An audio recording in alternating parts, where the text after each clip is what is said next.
alhamdulillah para sahabat setia pendengar religi pagi Pro 1 RRI Yogyakarta, memang benar hidup tak lepas dari doa. Maka sebelum itu kita sampaikan bahwasanya kita perlu bersyukur kepada Allah SWT. Artinya setiap hari kita masih diberikan kesempatan, nikmat dari Tuhan yang Maha Esa, bahwasanya kita masih dapat merasakan betapa banyak sekali nikmat yang diberikan. Nah, maka dari itu kita tidak boleh lepas dari bersyukur. Syukur itu nanti larinya kepada juga doa itu tadi. Jadi itu tidak lepas dari sebuah doa. Maka kita awali bagaimana tata cara berdoa, misalkan gitu ya. Dalam Al-Quran surat Al-A'raf misalkan ayat 55. Ya, saya lanjutkan ini tadi, maaf para sahabat setia, ini tadi sempat putus. Artinya saya lanjutkan bahwasanya memang kita dalam berdoa itu mengabdi kepada Tuhan itu dengan cara merendah diri dan munajat. Maka Allah tidak menyukai kepada orang yang melanggar batas. Nah, ini ada beberapa cara berdoa tadi seperti itu. Jadi apalagi yang ada dalam surat Al-Isra misalkan ayat 110. Itu serulah Allah begitu ya. Katakanlah serulah Allah atau Ar-Rahman dengan sebutan mana saja. Jadi nama-nama itu diantaranya nama-nama yang indah. Jangan membacanya di dalam sholatmu dengan nada yang tinggi atau dengan yang rendah misalkan. Ucapkan dengan suara yang wajar. Nah, ini kan berarti beberapa tata cara dalam berdoa untuk merendahkan diri kita, bahwasanya kita itu tidak ada apa-apanya di dalam sebagai hamba Tuhan. Nah, setidaknya ada 3 hal penting tadi dari doa yang kita ambil. Yang pertama, berdoa itu sebisa mungkin kita menyebut nama-nama indah Allah Subhanahu wa Ta'ala. Nah, yang kedua apa? Kedua itu berdoa dengan merendah diri. Nah, itu penuh rasa harap dan rasa takut. Nah, yang ketiga apa? Berdoa itu hakikatnya terdapat pada sholat kita. Ya, jadi mengapa? Pada sholat kita, nah, sholat itu kan doa. Sebagaimana Profesor Dr. Quraisy Shihab pernah menjelaskan dalam perbincangannya waktu itu dengan putrinya gitu ya, dengan pada acara Shihab dan Shihab misalkan gitu ya. Makna asli secara bahasa, sholat itu sebagai doa. Nah, itu sebabnya sholat tidak boleh ditinggalkan. Berbeda dengan puasa loh. Berbeda dengan puasa kalau tidak mampu berpuasa misalkan. Nah, boleh tidak berpuasa. Kalau zakat juga demikian, tidak mampu berzakat, kita juga boleh tidak mengeluarkan. Namun sholat, walaupun kita sakit, misalnya, kita tetap wajib melaksanakan sholat. Jika tidak bisa berdiri, maka dengan duduk. Jika duduk, maka dengan berbaring. Jika tidak bisa berbaring, maka kita dengan isyarat. Kita tidak dapat melepaskan diri dari sholat. Artinya bahwa kita tidak dapat melepaskan diri sama sekali dari bermohon, berdoa kepada Allah Subhanahu wa Ta'ala. Nah, sesuai dengan tema kita hari ini, jadi tidak boleh lepas pada kehidupan kita itu terkait dengan itu. Maka sholat itu juga tidak boleh lepas dari diri kita. Nah, sahabat setia pendengar religi pagi Pro 1 RRI Yogyakarta, untuk menandakan begitu pentingnya sholat tadi, doa tadi, langsung Allah yang menyampaikannya tanpa perangkat. Kalau yang lainnya melalui wahyu yang disampaikan kepada malaikat Jibril. Jika sholat langsung disampaikan oleh Allah Subhanahu wa Ta'ala, sehingga ini pertanda bahwa betapa pentingnya sholat itu menjadi kewajiban bagi kita. Nah, sehingga tema kita hidup tak lepas dari doa, tidak boleh lepas dari sholat kita begitu ya. Dari beberapa kamus besar, contohnya kamus Al-Asri itu karangan Al-Mu'alim Kiai Zuhdi Mudor itu di Kerapia itu menyebutkan arti sholat itu sholat atau da'a. Nah, artinya as-sholat itu doa, dia memohon kepada Tuhan. Nah, lagi-lagi kalau masih bicara dalam sholat itu kaitannya dengan doa, ya banyak sekali di dalamnya. Misalkan surat Al-Fatihah gitu ya, di dalamnya pasti kita sudah mengetahui semuanya. Ihdinas siratal mustaqim begitu ya, tunjukkanlah kami jalan yang lurus. Jadi tafsir surat Al-Fatihah ini seperti yang disampaikan oleh almarhum Profesor Zaini Dahlan misalkan, bahwa inilah doa yang dijanjikan Allah akan dikabulkan. Jika dijabarkan dalam doa bahwa kami sangat lemah wahai Tuhan untuk menemukan yang benar. Terkadang kami tertipu dengan kebodohan. tertipu dengan keinginan, tertipu dengan hawa nafsu.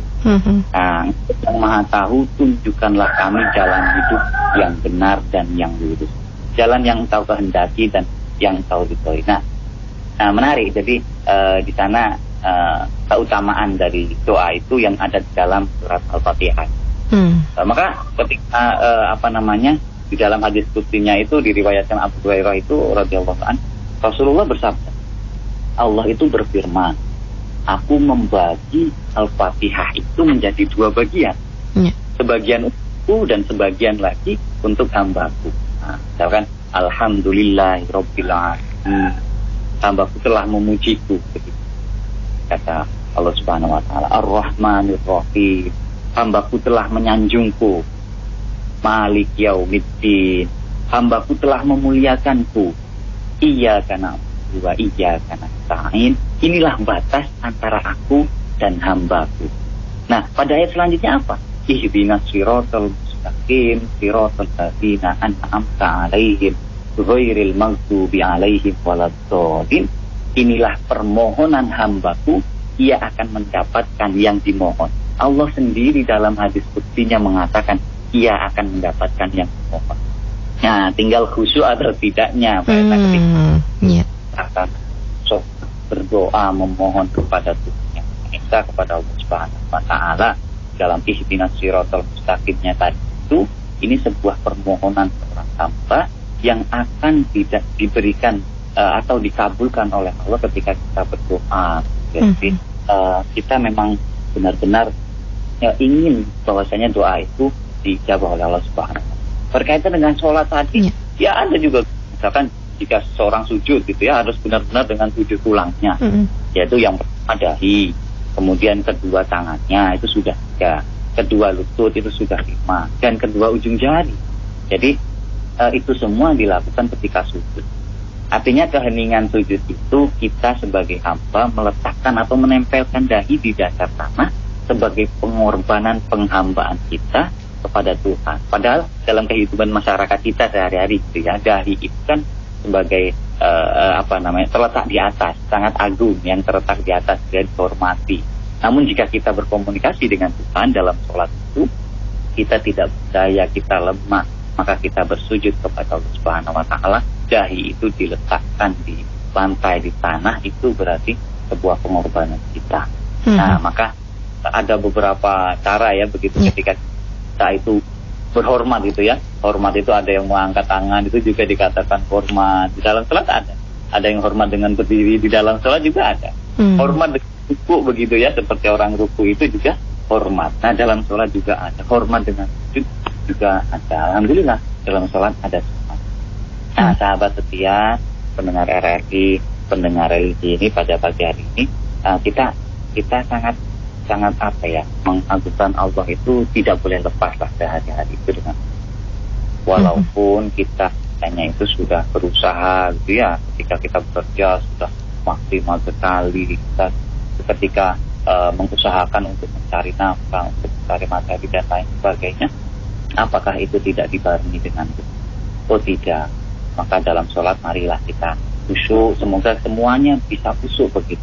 Bagaimana yang disampaikan oleh Buya Hamka pernah mencontohkan dalam bukunya. Nah, Buya Hamka itu pernah mencontohkan dalam bukunya.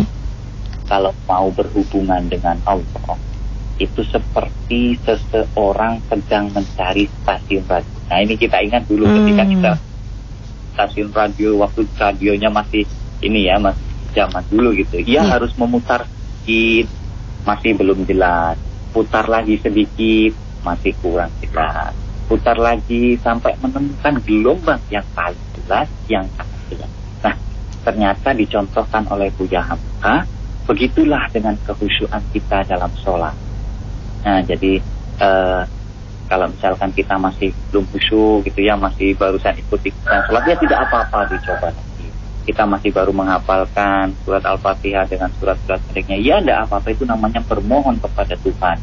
Kita berdoa kepada Tuhan yang Maha Esa. Kemudian besoknya lagi kita berusaha untuk lebih khusyuk lagi begitu. Nah, ini adalah hal-hal yang mungkin diusahakan oleh setiap hambanya untuk bisa berhubungan dengan Allah Subhanahu wa Ta'ala. Nikmat indah rasanya kalau kita tahu maknanya begitu ya. Segala aktivitas, segala hidup kita, mati kita itu hanya untuk Tuhan. Nah, begitulah ketika memang Tuhan mengatakan berfirman, "Ud'uuni astajib lakum." Wah, ini menarik lagi. Ketika kita diperintahkan untuk berdoa, kita diperintahkan untuk mendekat kepada Allah Subhanahu wa Ta'ala, maka Allah mengatakan, "Astajib lakum."